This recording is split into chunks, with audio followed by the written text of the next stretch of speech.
बे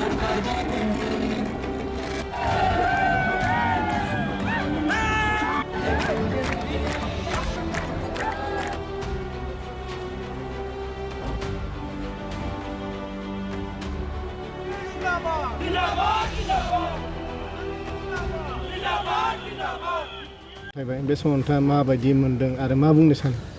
गोजोननाय मोनदों। मानगोनां जोंनि बिपिएफ दोलोनि आफादगिरि हाग्रामा महिलारि बिथाङा बाथि खेबनि थाखाय आंनो बे बिटिसि इलेक्सनाव केन्डिडेट हिसाबै देग्लायबो आंनो होफिनदों आरो एबार 29 नं सुक्लायसेरफां समष्टिनिफ्राय आङो बिसायख'थि गेलेगोन आरो बिनिनो आं दिनै बेवहाय नमिनेशन फाइल आं साबमिट खालामदों। दा गोजोननाय मोनदों। बेसेबां रोखा नोंथाङा देरहानो?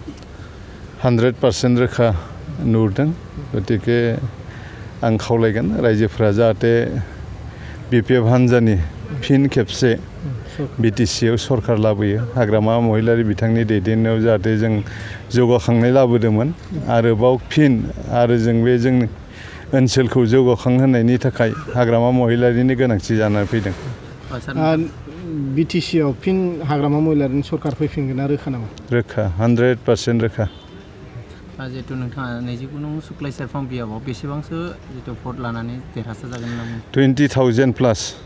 20,000 प्लास भट मोनगोनखौ आं आसा लाखिदों आरो देग्लाय। रायजो राजामानि थाखाय जिहेतु नोंथांखौ भट होनो हागोन? बिटिसि ओनसोलाव बा सुक्लायसेरफां ओनसोलाव थांनाय 15 बोसोराव आं जि रोखोमै डेभेलप खालामबोदोंमोन जोंनि ओनसोलाव बे डेभेलपआ दिनै माने एसे थाद'नाय जादों आरोखि 5 बोसोराव थाद'दों।